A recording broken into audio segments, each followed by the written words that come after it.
Welcome to USA Global TV and Radio, where our mission is to provide education, entertainment, hope, and inspiration. USA Global TV and Radio connects you with experts and audiences all around the world every single day to help you succeed in business and to live a richer life. Visit us at usaglobaltv.com to learn about career and life-changing training and mentoring programs like the Listening Mentor. Subscribe to our newsletter to stay informed about our special programs and offers. Discover how you can become a guest on one of our shows or a host or producer of a USA Global TV and Radio show of your very own. That's USA Global TV and Radio, where the doctor is always in.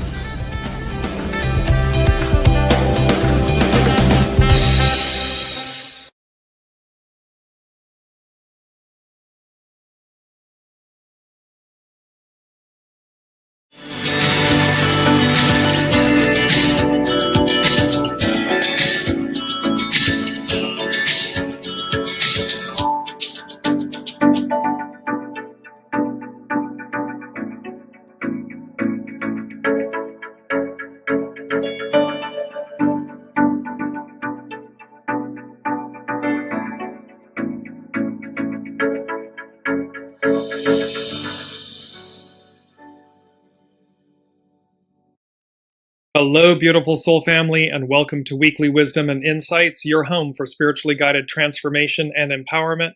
I am your host, Dearjames, and together with the unseen, Spirit, Source, and Symphony, we look at the current energies, the intuitive wisdom and insights, and we go as guided. And June is chock full. This second half of June, leading up to July, is just chock full of astrological occurrences, energies, happenings. Welcome, Alicia. So let's take a quick look at what's going on, and then we'll get to the theme. Welcome, Colleen. So from mid-month, from the 12th of June, we have Uranus squaring the lunar nodes, and we have talked about how they are plucking the cord that is going to reverberate for quite some time. Welcome, Heather. Then we have, on the 15th, we had the new moon in Gemini. On the 19th, CHIRON entered Taurus. That is the main energy that we're going to be working with. CHIRON is leaving Aries and is moving into Taurus. It will retrograde again about 4 months from now. But it is going on a 7-year journey into Taurus, the healing of the body, the soul, the spirit, Earth, Mother Earth, all of this, where we take the healing that has been brought up in Aries, and then we root it. We really ground it into our lives in terms of physical manifestation of healing. On the 21st, we had the sun enter Cancer, which is the solstice. It's the longest day in the northern hemisphere, shortest in the southern. And then coming up on the 29th, we have Mercury retrograding. Yes, Mercury is retrograding for about 3 weeks till the 23rd of July. On the same day, we will have the full moon in Capricorn. There is a lot going on. And so I want to bring up quickly, before we go to that theme, A-TISKET, A-TASKET, a long lost basket. Here is the chart for when Chiron enters Taurus. It happened on the 19th of June. And a couple of things. The first thing was Uranus. You see in the chart that Uranus, it's on the kind of lower right, is squaring. It's a frictional aspect. So it's squaring the south node and the moon. The south node and the moon are together. They're conjunct at 3 degrees Virgo. And it's a very interesting thing. What I heard when I looked at that, Uranus squaring the south node and the moon, was blessings, a surprise a minute revealed, renewed to you. Welcome, Olivia. So recognize that we are going to have these kind of surprise a minute revelations and renewals that are blessings. Uranus is, of course, the higher mind. It's expect the unexpected, and it's squaring the south node, what we're releasing. And when we release the past, when we release what no longer serves us, it's a blessing. It is a gift. It's a renewal. And so we're going to have that. And then, of course, the new moon, new beginnings, new opportunities and things. And the moon both, absorbs light, and conceals light, but it reveals. And so we have blessings, a surprise a minute, revealed, renewed to you, 3 exclamation points from the unseen. And then just bringing the chart back up really quickly again. And then we also have number 2 from the unseen. It's where the sun is squaring Neptune. And they said burning away, the unseen said burning away the illusions of, quote, how you show up in the world. So this is about burning this sun square. This is about healing. So the sun squaring Neptune, it's about burning away the illusion of how you show up in the world. There's an aspect here about, again, when we are living, and it's our key word, authentic. So let me just bring that up really quickly. Our beautiful image of being authentic. This beautiful, almost like fairy-esque, being dancing in the forest, and just the liberation, the freedom that comes when we are authentic, when we are literally in our oneness with Creator, creation, the unseen, your soul, and how that manifests. And so we have this aspect about burning away the illusion. Welcome, Kiki. About burning away the illusions of how you show up in the world. This is not about shoulda, woulda, couldas and what we think we're supposed to be or what somebody else wants or needs us to be. That's the past. The present, future is about what does my soul know it came here to do, it wants to do, and how we release that south node with the moon. We release this where Uranus is squaring the south node in the moon, and the moon, so that it reveals our true nature. Not what people expect, not what our ego, mind, personality, the labels, the scripts, the identities, the stories, the accolades, all of that stuff, gone. When we're just stripped down bare, when we let all that go, what's revealed to us? What comes to the fore? What inspires us? What says, I've known to do this for a long time, or I've wanted to do this for a long time. And it's time. It's finally time. And this Chiron in Taurus, this healing, is how we get there.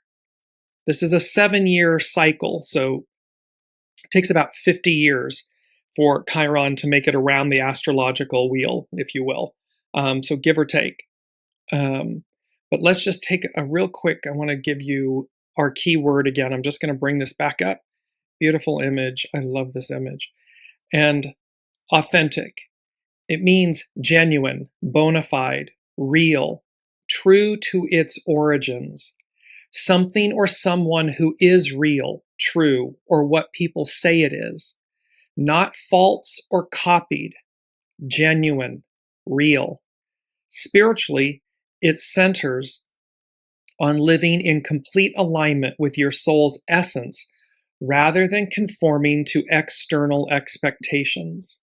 It requires shedding ego-driven desires and societal conditioning to express your true, innermost nature. This is Chiron in Taurus. Taurus is an earth sign. It's how we ground this, how we bring it to fruition, and how we heal through the manifestation of the physical. The physical body is the most dense body we have.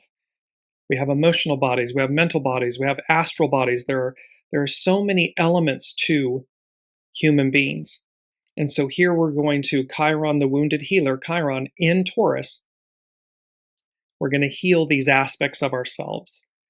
So now let's go back to, I'm going to bring up the what all of these mean. What I heard when I looked at that astrological wheel, that horary chart for Chiron entering Taurus, Chiron in Taurus. And I heard A-TISKET, A-TASKET, a long lost basket. And so A-TISKET, A-TASKET. The nursery rhyme has no official spiritual or religious origin. Originally in 1879, it was a playground singing game. Its title words are essentially nonsense syllables. However, the rhyme has taken on spiritual and symbolic meaning through its core imagery, the basket and the lost letter. The basket as abundance and life. Spiritually, the basket is viewed as a vessel of abundance. We are that vessel of abundance. We are the basket. This is what the unseen wants us to understand. We are a vessel of abundance. It's innate, it's inherent, it's divine. And so spiritually, the basket is viewed as a vessel of abundance. In various traditions, baskets symbolize optimism and holding life's blessings. The idea of a basket being filled, even when it appears empty, represents receiving divine gifts and having one's needs met, echoing spiritual parables about a vessel that is constantly refilled by the unseen, by the universe, by God, by the divine. So we are this vessel that's holding life's blessings, that's a vessel of abundance, that is spiritually replenished from the unseen. It's ongoing, it's eternal. The letter as a communication and connection. In the original children's circle game, a player sends a letter to a friend, drops it, and someone else picks it up. Spiritually, this action represents the concept of intent, connection, and divine messages. Dropping the letter can symbolize the loss of a connection, while picking it up represents taking responsibility for your relationships and maintaining spiritual bonds with others. So this is about, lost and found. It's like, have we lost our connection? Do we not realize our connection? Do we not realize our abundance as this vessel, this basket, and how we can pick that letter back up and carry on right where we are, because it's ever present. The unseen, the all that is, the divine is ever present. Your connection to the divine is ever present. You as a spiritual vessel, an abundant vessel, holding life's blessings, constant, eternal, ongoing. So we pick the letter back up. It's about resilience and overcoming adversity. The act of losing a message and chasing after it is often used in modern psychological and moral frameworks to teach children and adults alike about resilience. It symbolizes the spiritual journey of facing setbacks, accepting responsibility for the things we let slip, choices, and taking action to reclaim what we have lost. There's a huge message here from the unseen. They're in this moment, they're like, this taking action to reclaim what we have lost. It's up to us to take the action, to pick up the lost letter, to recognize that the basket, the glass is full. It's not empty. And that the unseen is ever present, always wanting for us, wanting the most expansive, abundant, pure, authentic experience, true north. Lastly, the green and yellow basket. Folklorists and analysts have often debated the meaning of the colors. While mostly chosen for their sing-song rhyme, green is universally tied to growth, abundance, and healing, while yellow represents joy and intellect. So this is a CHIRON in Taurus, this healing that we're going to bring into Mother Earth, bring into our bodies.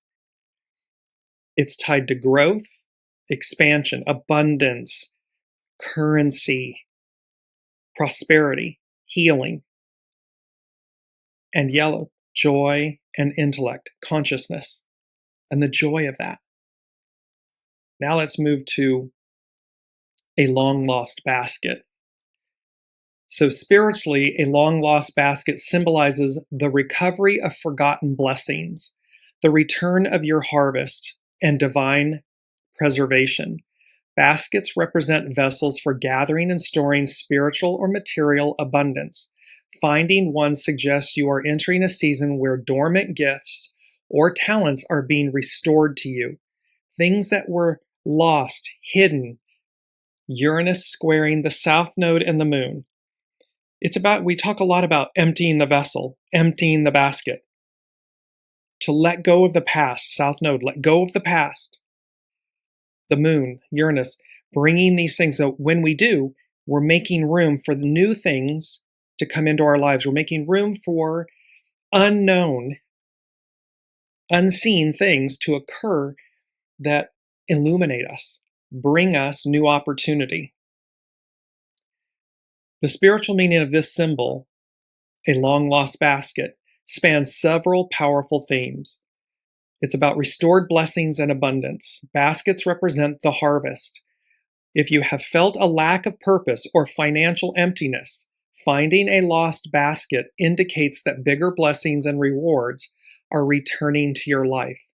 This is about where we feel lost or empty or stuck or, financially, Taurus, money, earth, financially, it's a currency, empty.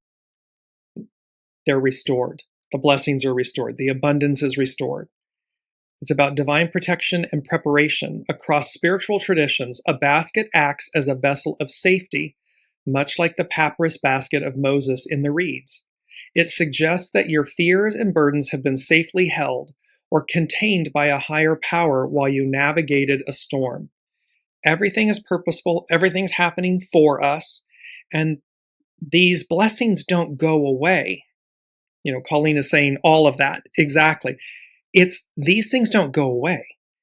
They may be suspended, if you will, so that our focus is brought in, it gets recalibrated, so that our focus, what are we doing these things for? Why are we doing what we're doing in life? What are the choices that we're making? Are we doing it because it's authentic? Or are we doing it because it's what somebody expects, or it's a status symbol, or it's what I'm supposed to be? That's the old Piscean patriarchal I era. The Aquarian matriarchal era, the we, says, oh, I operate from my soul. It's pure, it's authentic. And what I do, the intention with what I do is so pure. It just radiates, it comes forward. I know to do this, a tide lifts all boats. I know to do it for all. And in reciprocity, in receiving, it's already coming back to me. The I will receive it as the I puts it out for the we. That is an inversion of where we've been. It's also about reclaiming your roots. It can be a prompt from the universe or your ancestors to look back at your history, that south node, what we've come into this life with. It can be past lives, issues, and things. Our past, literal past in this moment. To look back at our history, ancient talents, passions, or cultural wisdom you once put aside are being uncovered to help you on your current path.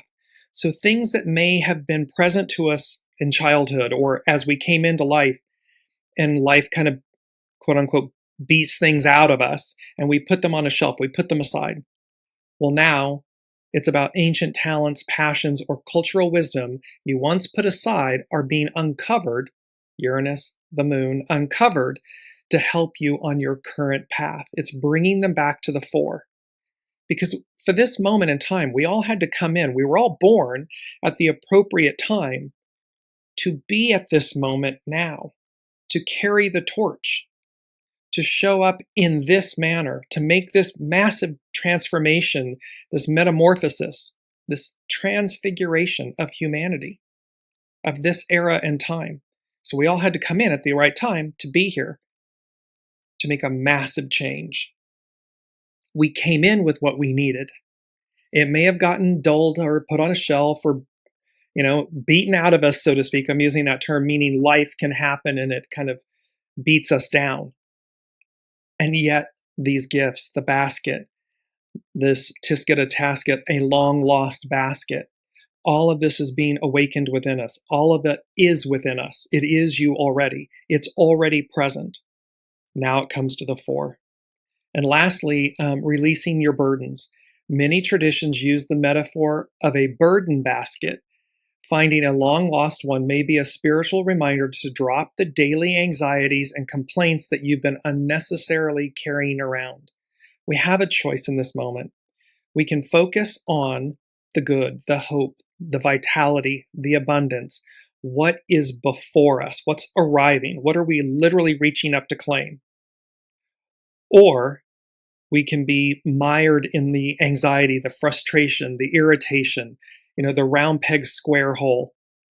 It's to recognize what is meant to go that we're trying to force into our current lives. It's because the human says, well, this is what's always worked for me, and I know how to do this, or I know X, Y, and Z. This is unknown to me. I don't understand it. I don't know it. Once we surrender the fear, the anxiety, the irritation, and we just stay in a lane of embodiment, I have everything I need. When I stand in my authentic nature, my authenticity, my soul, everything is effortless. It comes to the fore. It does not mean that we don't have to take action, show up, surrender where we need to surrender, to not do something that we know not to do.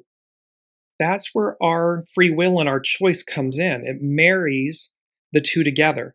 That's where the ego, mind, personality, human is in service to soul source connection. So divine masculine in service to and with divine feminine. This is when that marriage comes together. It's next level harmony, bliss. It does require effort. We have to show up and let the soul, the unseen, lead, guide us. Let's move into our main theme. I love this. Healing what hurts. A walk down memory lane. And in this image, you see a group of human beings walking on this path, road. There's like an illuminated, it's like the sun and the starburst just radiating and swirling.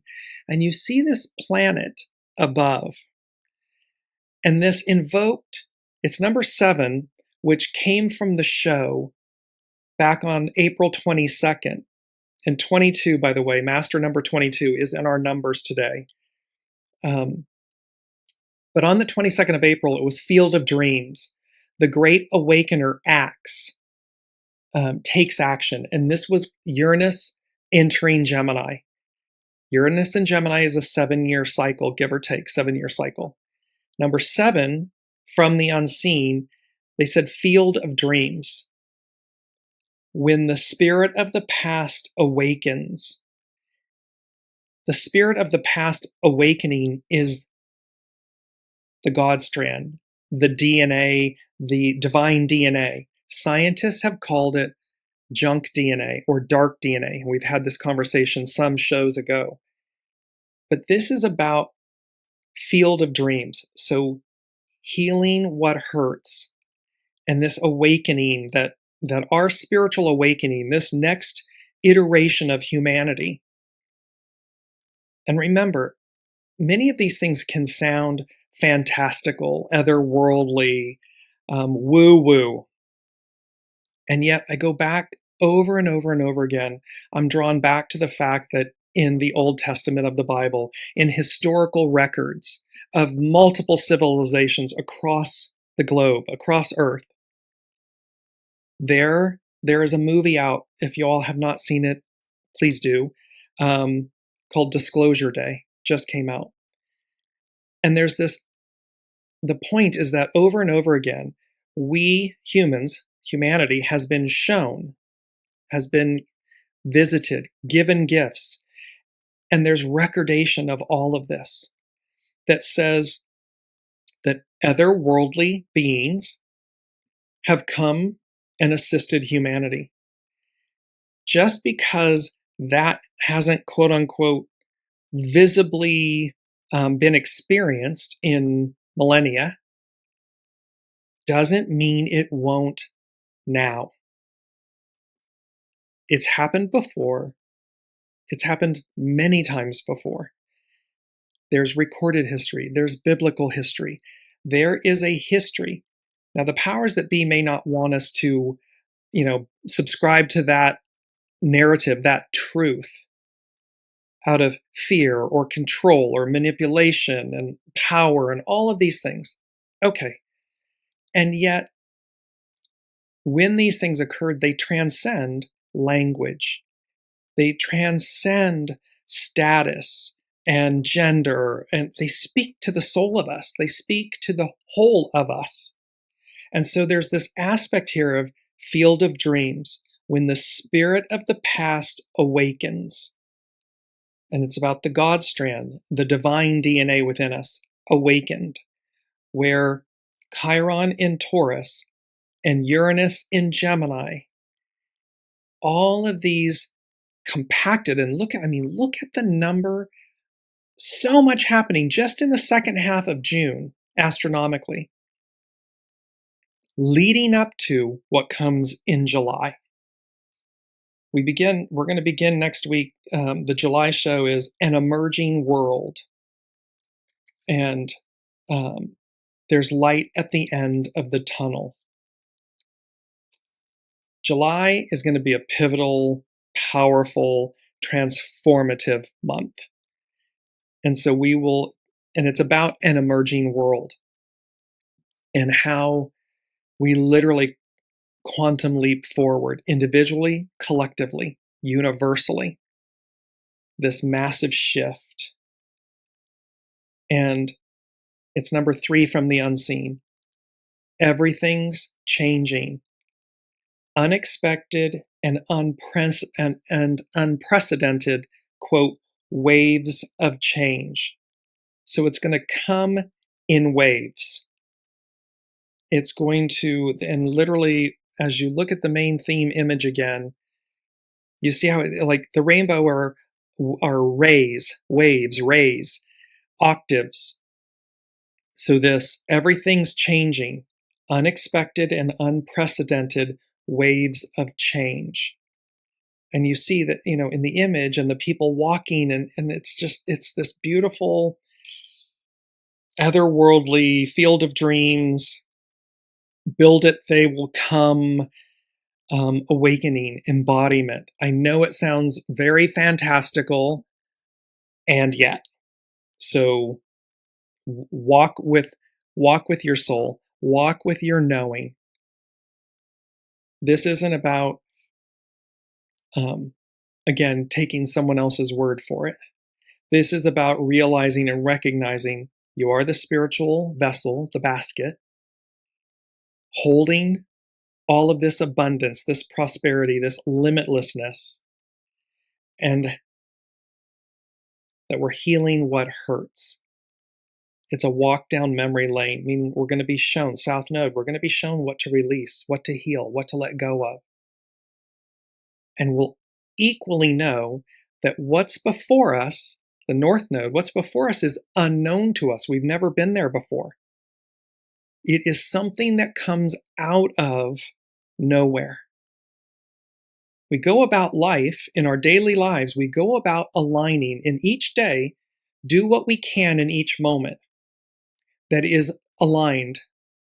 Master Jesus said over and over and over again, be ready, be ready, be ready. Be ready means be in alignment with. Are you in alignment with your soul? Are you in alignment with your authenticity, the purity of your being, your essence?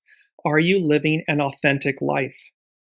Or is it mired in ego, mind, personality, artificial intelligence, not original intelligence? And how, when we're ready, when we're aligned, just makes it that much easier. Okay, healing what hurts. So spiritually, healing what hurts is the process of unraveling false ego identities and transforming old wounds into wisdom.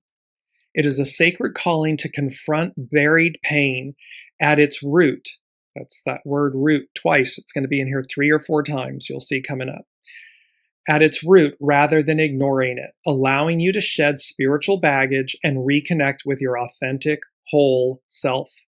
Your whole self is your soul self. The spiritual meaning of this journey encompasses several profound shifts. So this journey of healing what hurts. It's about uncovering true wholeness. Spiritual healing is not about ignoring pain or patching it up. Instead, it is the realization that beneath your wounds resides a permanent state of peace. It strips away illusions to remind you of your eternal harmony. So our wounds aren't there to harm us and hurt us. They are there actually to heal us, to reveal, remember, without an irritant in the oyster, there is no pearl. We can't create the pearl without the irritant. So the wound is the impetus to bring about the wisdom, the pearl. So don't stay stuck on the surface or in the illusion, the irritant. Move through to the wisdom, to the pearl, to the gift. It's about transcending the past. Pain often creates distorted beliefs about who you are. Healing requires giving up the hope of a better past by actively releasing, grieving, and forgiving. This is about not being mired or stuck in the pain of something, but seeing that everyone plays their part in their role for us. We are the stars of our own play, our own universe. On a soul level, we ask people to come in and play roles for us, to mirror to us, to reflect what our soul wants to experience, transmute, transcend, heal, explore. And so when we recognize that, even when someone has harmed us, hurt us, when we release the harm, the how that came about, and we get below the surface, there's wisdom there. We can see beyond the pain of something, the wound, to get to the wisdom. This shifts your future from being dictated by past suffering to being guided by grace. And it's also to recognize that other people's pain, hurt people. Well, other people's pain is a vehicle. It's not our lesson. We're not meant to be stuck in or allow our lives to be dictated by past suffering, by past experience, by someone else's past pain. That's theirs. What we're meant to do is harness that pain, that experience, for our empowerment, our healing, our growth, our evolution. How we do that is by working through healing what hurts. The dark of the night paradox. Often, healing feels much more painful than the initial wound itself. This is because as you awaken, your system resists letting go of familiar defense mechanisms. This discomfort is viewed as a fire that clears the illusion. This is about burning away the illusions of how you show up in the world. Authentic you, authentic us. Authentic means pure, real, bona fide. So this discomfort is viewed as a fire that clears the illusion rather than a sign of regression. We don't want to be stuck in the pain. We want to transcend it. Transcending it doesn't mean ignoring it or burying it. It means seeing through it to get to the deeper, greater gift and wisdom of it.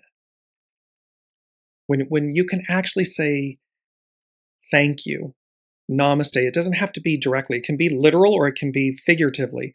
But when you can stand there and look at something that has harmed you, and literally, genuinely, authentically say, namaste, I bow to the divine in you. Thank you, genuinely thank you for showing up to reflect XYZ. You've found the pearl, you've found the wisdom. And once you're there, at that point, it will continue to unfold, to flower, to blossom and bloom. because the pearl is growing, the wisdom is growing. It doesn't stop.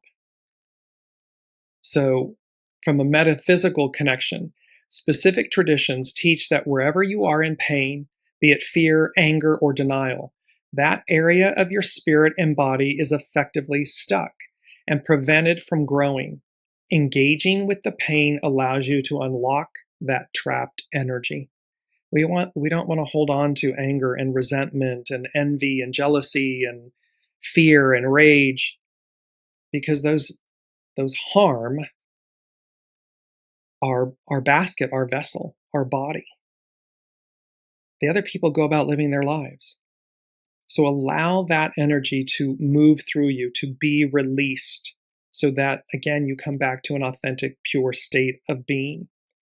So healing what hurts, and now a walk down memory lane. Spiritually, a walk down memory lane is an intentional return to your past to find meaning, healing, and course correction in the present. It's not about getting stuck there. It's like past life regression or multi-life incarnation work. We don't visit the past to live there or stay there. We visit the past to assist us in the present future moment, to allow us to release old wounds, energy, things, so that it purifies. It's like the forge in the fire, like we place the metal, the impurities in the metal go into a forge, raw iron ore, you pull them out, they hammer, it's beating out the impurities, and ultimately what's left is the purity of that natural raw element. That's the work we're doing here. So a walk down memory lane is an intentional return to your past to find meaning, healing, and course correction in the present. It serves as a tool for spiritual grounding, where reflecting on past events helps you trace a higher purpose, cultivate gratitude, and restore faith for the future. It's about tracing divine guidance. Reflecting on the past allows you to see the footprints of the divine in your life. It helps you realize that seemingly difficult or random events ultimately led to growth, fostering deep gratitude and trust in your spiritual path. It's about trusting in the unseen. It's footprints in the sand, that beautiful song and poem, that the unseen is ever present. They're always there, even when we don't believe they are, we can't see them, or we're hurt the most. And yet, they're ever present. It's about strengthening faith. When faced with uncertainty, revisiting times when you overcame obstacles or received unexpected blessings builds spiritual resilience. It acts as an assurance that the guidance you received in the past will continue to support you moving forward. It's about fostering self-compassion. Looking at your earlier self helps you integrate your history into your current identity. Allow your life experiences to refine you, not define you. So this is about self-compassion. This is about acknowledging we're human. We have all made, air quotes, less than good choices. But that doesn't mean that those choices weren't purposeful. They are. Even if to demonstrate what we're not to be or don't want to be. They're purposeful. So don't try to kill them or eradicate them. Look at your earlier self helps you integrate your history into a current identity. It allows you to offer grace to your past struggles and better understand who you've become, who you're becoming, who we all are becoming.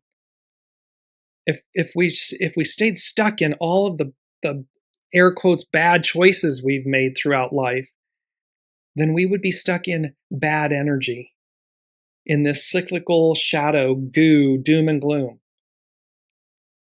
But the unseen, the eternal, the divine is ever joyous, ever present, ever evolving, ever wanting, ever forgiving, that we can stand and say, yes, let me learn from this. Let me heal what hurts.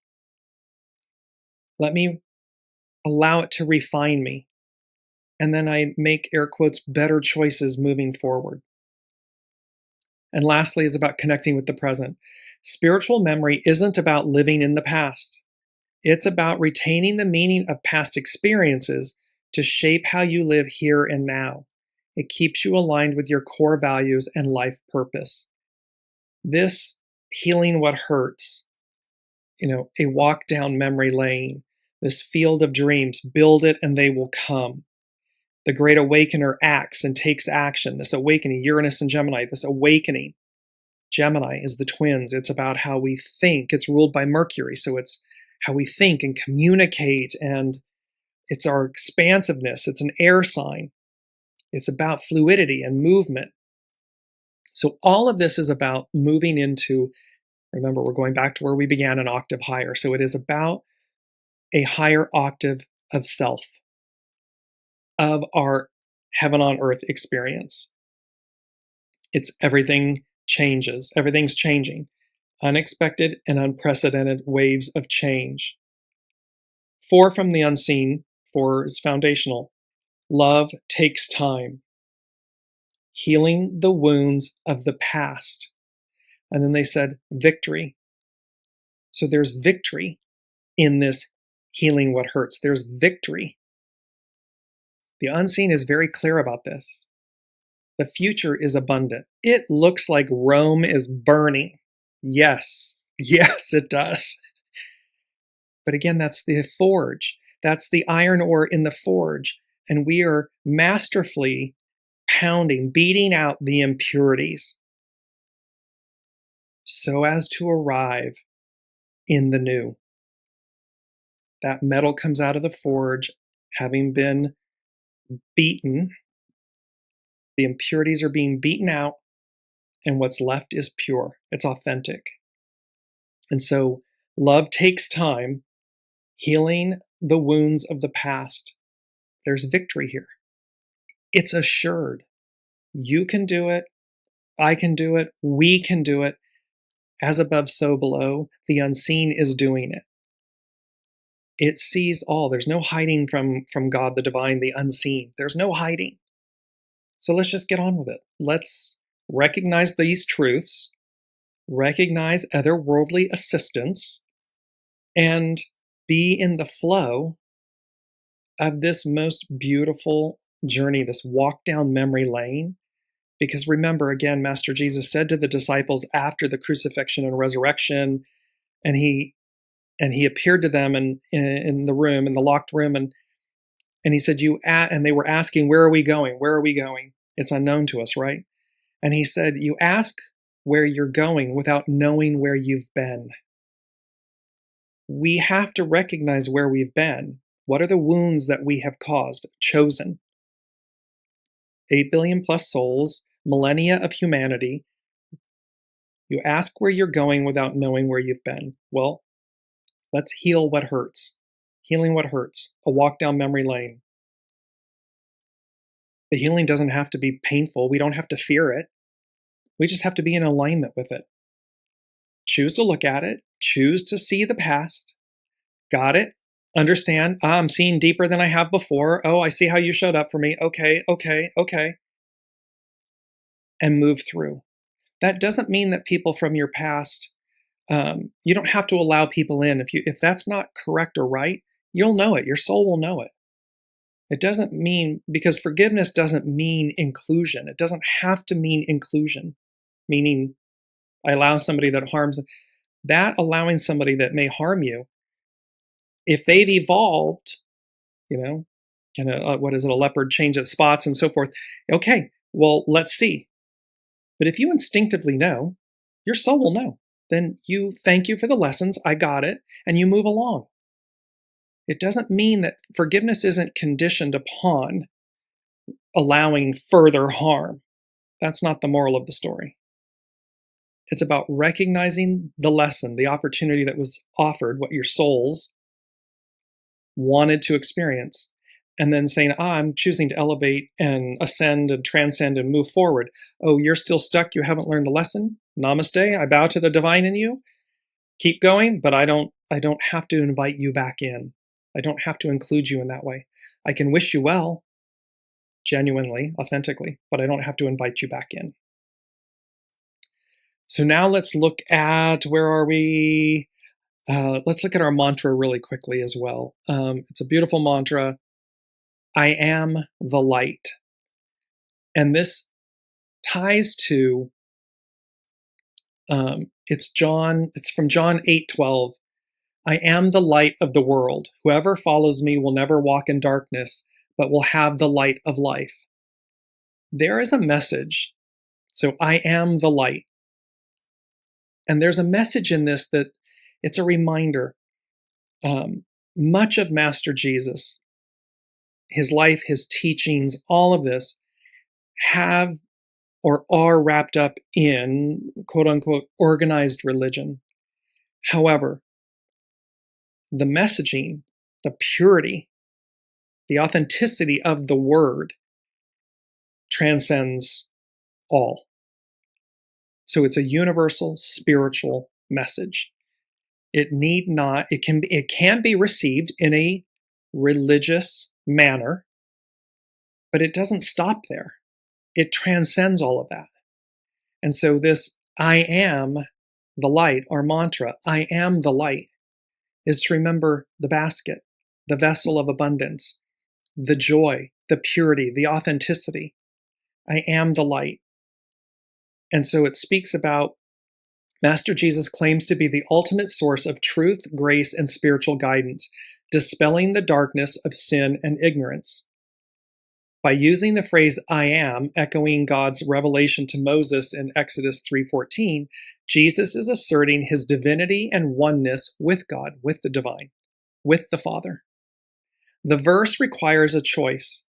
To follow him brings assurance that believers will not wander aimlessly in spiritual blindness.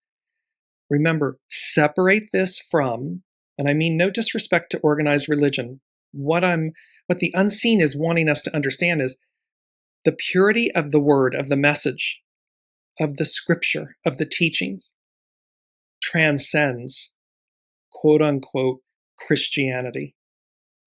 It transcends it. It's why many religions have a universal theme. Many cultures, there's a universal theme, message, truth. And that's what they're speaking to here. Master Jesus delivered this message in the temple courts in Jerusalem during the Festival of Tabernacles. During the week-long celebration, large candelabras were lit in the temple courtyard to symbolize the pillar of fire that guided the Israelites through the wilderness, the Exodus. Master Jesus was declaring that he is the true eternal beacon meant to guide humanity. So, I am the light. And in Matthew 5:14, Master Jesus also extends this metaphor to his followers, telling them, you are the light of the world. We are all one. We are this oneness, this spark of creation. And so when we again harness the unity of that, the empowerment of that, the purity of that, the authenticity of that, it heals, it unifies, we come into balance. Love takes time, healing the wounds of the past. There's victory here. 6 from the unseen, locked and loaded. You're ready and able to claim victory. 3 exclamation points.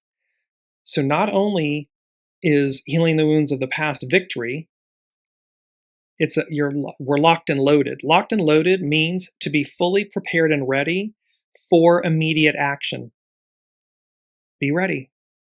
So to be fully prepared and ready for immediate action, locked and loaded. You're ready and able to claim victory. There's victory here. We are the light of the world. So now, let's take a look and move to astrobutterfly.com. And Chiron enters Taurus, healing worth, money, and what matters. And it's our first quote from astrobutterfly.com. The body knows long before the mind understands. The body is the most physical. So our healing, wounded healer Chiron, is in Taurus. The body knows long before the mind understands. We were born with an inner barometer that tells us, through the body, what is good for us and what isn't. Most of us have simply forgotten how to read it. That inner barometer, call it sensing, instinct, deeper knowing, intuition, soul source connection, is the front line of truth, and everything builds on it. Ignore it, and our whole life becomes a lie. Chiron's ingress into Taurus on June 19th, 2026, opens the door to restoring it. There is that. It's revealed, it's renewed, these blessings, a surprise a minute. So Taurus opens the door, Chiron in Taurus opens the door to restoring it. With Chiron in Taurus, there's no more hiding, distracting ourselves, or keeping busy. The time has come to fully and finally come to terms with that part of us that is Taurus. In a way, we must do it. We must do this. We have no choice. In the past 7 years, Uranus has been savaging the Taurus area of our chart, sending electric shocks through it, burning it down, pulling the ground beneath our feet. Whether our mind agrees with this or not yet, we needed this shakeup. It's the tower that we've talked about so many times, and that the tower need not be negative or harmful. So we needed this shakeup, astrobutterfly.com. Like everything that is alive, Taurus cannot survive on stagnation. Uranus left us with ashes, and this is from where Chiron is taking over. It's the Phoenix moment. Chiron orbits closer to the sun than Uranus, which makes its energy more accessible to us. Not easy, but workable. When Uranus overwhelms, Chiron can be met and worked with. Chiron's orbit takes around 50 years, which means its return arrives just after the midlife transits, at the point in life when we're finally ready to face what it asks of us. Something fundamental becomes available to shift. It makes sense when we look at Chiron's symbolism: half horse, half man, half animal, and half God. Chiron represents the ongoing process of making nature and consciousness work together. Without Chiron, we can only live half lives and half truths. Chiron pushes our buttons. He's called the wounded healer after all, so that we finally address what we've been avoiding. The result is not, quote, healing in a therapeutic sense, but alignment, restoration, evolutionary relief. This isn't a flash in the pan. This is about deep alignment, restoration, evolutionary relief. So how will Chiron express itself during its upcoming 7-year stay in Taurus? First, this is a rare transit, not the kind we get every other year, where we have the luxury to try and learn. The last time Chiron was in Taurus was around 50 years ago, from 1976 to 1983. And what is rare is significant. Unless we live for another 50 years, we won't get another opportunity to heal that part of us that is Taurus. If there is one thing that the world and every one of us desperately needs right now, it's healing the animal within us. It's about healing that raw nature, the divine masculine within us, that creative force. The Taurus wound is the exile from the body, from the knowing, from the primal trust that it's safe to be here. That's your soul source connection, your intimate knowing that no matter what's happening on the earth plane, I'm safe, I'm sovereign, I'm whole. And when I connect and stay in that lane of truth, of vitality, of abundance, then the other things lose their power, meaning they're not controlling and holding. It's out of fear that humans make bad choices, less than good choices, or shadow choices. When things are abundant and prosperous and thriving, typically humans make, air quotes, positive choices, good choices. So, astrobutterfly.com. When that primal trust is broken through early experiences of scarcity, conditional love, having to earn our place, being too much or not enough, the body stops feeling safe. and the knowing goes offline. When the knowing goes offline, we end up not fully living, running on autopilot, going through the motions or emotions, one and the same, both the motions and the emotions. When Taurus knowing is restored, we just know what is good for us, what makes sense, and what helps us grow. There's a sense of foundation and trust and empowerment that goes in when we're aligned and we know, it's a knowing, we know, and we trust it. We're not overriding it.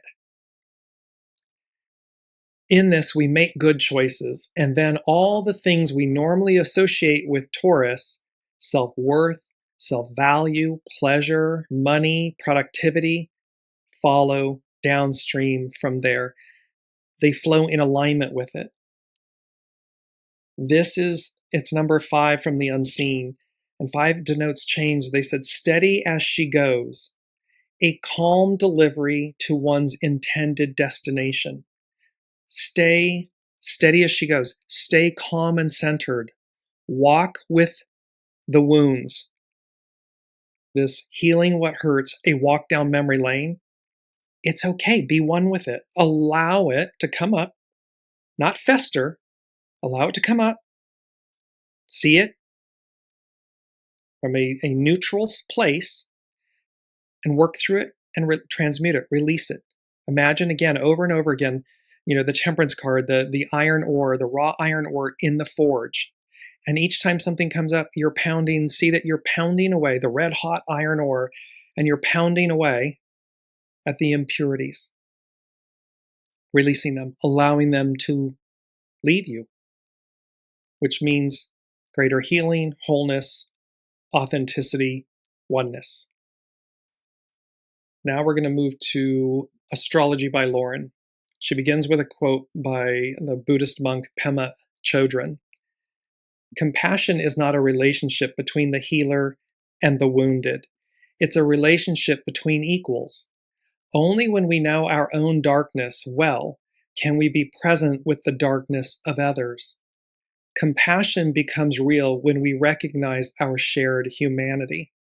There's a beauty in Namaste, I bow to the divine in you. We're all divine. Hurt people hurt people. We don't have to allow our past to define us.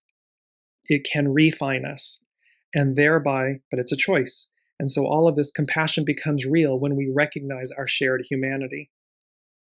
So Astrology by Lauren. On June 19th, Chiron makes its debut entrance into Taurus. This is just a brief preview where Chiron will merely dip its toes into the next sign on its journey through the zodiac. On September 17th of 2026, it will retrograde back into Aries and then will re-enter Taurus again on April 15th of 27, where it will remain for the next 7 years. Chiron enters Taurus just before the sun enters Cancer on the solstice, forming a sextile, it's a harmonious aspect, of potential with the sun on the Earth's axis. Likewise, the sun and Chiron are both making positive alignments with the true node, the north node, the true node, marking this as a significant and notable event globally as well as personally. You see again how from the 12th of June through to the end, and then we hit July. July is a pivotal month. But look how compressed all of this massive major energy is. And so it's making a significant and notable event globally as well as personally. So what can we expect from the approximately 7-year transit of Chiron in Taurus? While Chiron was in Aries, we were all cautioned to focus on our own self-healing. If we didn't tend to our own wounds, we are no use to anyone else. But as Chiron moves from Aries to Taurus, it makes its initial shift from the individual, from the I, from the independent warrior to interdependence, we. One of the things we become aware of are the ways that we need and depend on each other in ways that we may not have fully appreciated.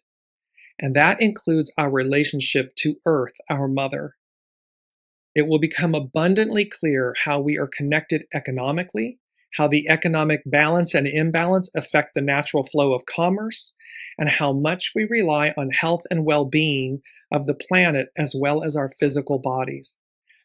Again, it's all well and good to mass produce this consumerism. Produce, manufacture. When all of the wealth is held in 1%, the 99% have no ability to purchase what you're pumping out, producing, manufacturing. There's too much of an imbalance. It creates stagnation, waste. At some point, the understanding is that, you want consumerism?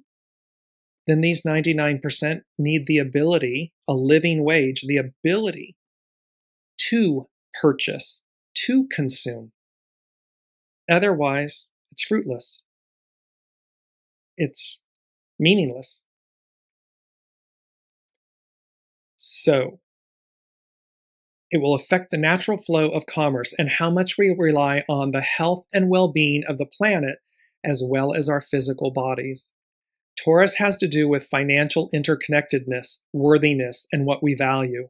And Chiron here will compel us to address wealth scarcity due to consolidation and food scarcity due to climate and economic changes. However, it also compels us to consider how well we value ourselves on a personal level. It will always be an inside job. Our self-value, self-worth, our ability to transcend, to aspire, is an inside job. It always will be. It is not dependent on another person's valuation of us.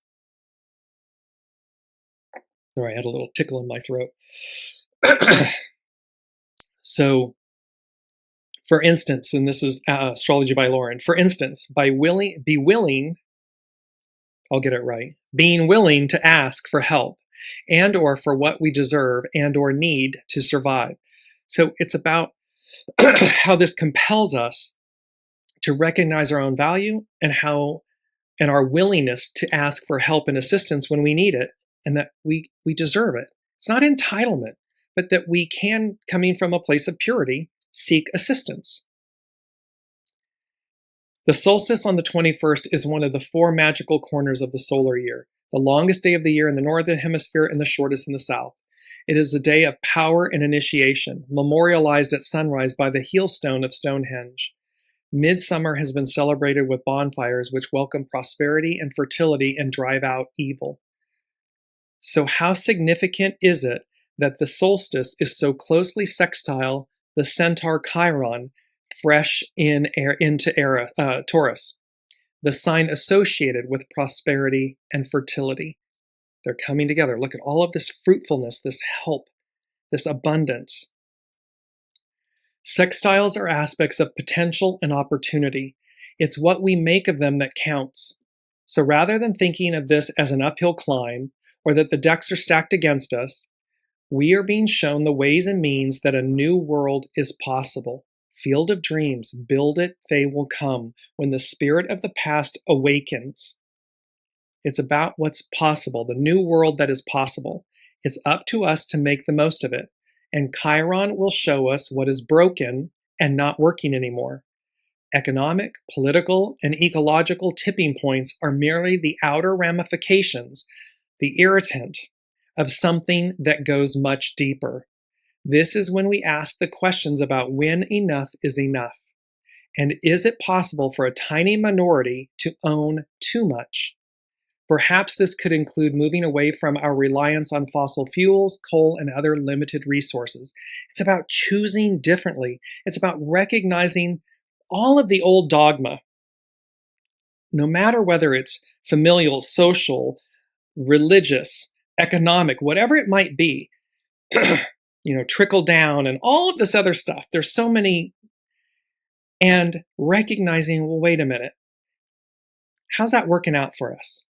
Where has that gotten us? Where have these belief systems contained us, minimized us, kept us enslaved?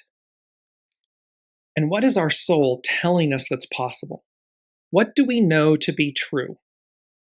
And are we willing to follow it, to fight for it, to vote for it, to show up for it? Astrology by Lauren. Of course, these are just some possibilities, but know that these economic, political, and ecological tipping points are the evidence of what is broken and needs to be fixed. Pardon me. This is our second quote. Chiron not only shows us the wound, it brings us the remedies. So Chiron's not going to just show us the wound of what needs to be healed. It's going to bring us the remedies. It's a collaborative effort, the unseen. And Astrology by Lauren, she ends with a quote by L.R. Nost. Do not be dismayed by the brokenness of the world. All things break, and all things can be mended. Not with time, as they say, but with intention. So go, love intentionally, extravagantly, unconditionally. The broken world waits in darkness for the light that is you. Our mantra, I am the light. The broken world waits in darkness for the light that is you. This quote by L.R. Nost. There's so much more here, and I'm mindful of the time, so I just, steady as she goes, a calm delivery to one's intended destination. There's deliverance at hand. There is a healing what hurts, a walk down memory lane. There are blessings, a surprise, a minute revealed, renewed to us, to you. And this burning away of the illusion of how you show up in the world. To be authentic. Everything's changing, unexpected and unprecedented waves of change. And I just want to bring in waves of change because North Point, I'm going to post all of these on the Dearjames Facebook page.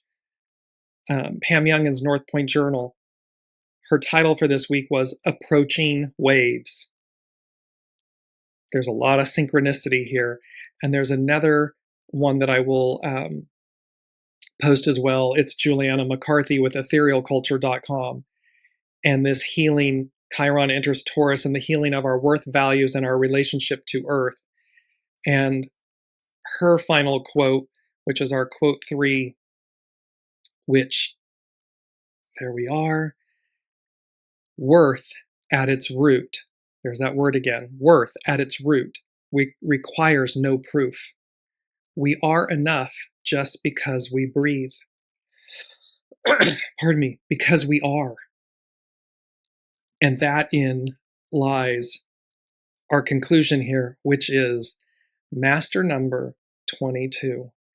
And master number 22, in spiritual traditions, the number 22 is a highly revered master number. Known as the master builder, it symbolizes the profound ability to turn ambitious dreams into tangible reality. This is what we're talking about, this heaven on earth, this utopia, this pure, good. Pure doesn't mean perfect. It means pure, good, authentic, real, bona fide. Master number 22. It's our number today. It's, again, the 422-26 show, Field of Dreams, the Great Awakener acts. 22, it symbolizes the profound ability to turn ambitious dreams into tangible reality. It bridges the gap between spiritual intuition and physical manifestation, representing divine creation, balance, and lasting legacies. This will be the legacy of our lifetimes. This transformation, this change, this up-leveling, this octave, and how we show up as our soul self. It's transformational. It's next level amazing. And thereby, it signifies that you have the power to turn grand visions into concrete realities. Number 22 embodies a deep equilibrium between the material world and the spiritual realm. It urges you to stay grounded while pursuing your soul's purpose. Stay grounded, stay humble, stay pure, stay true.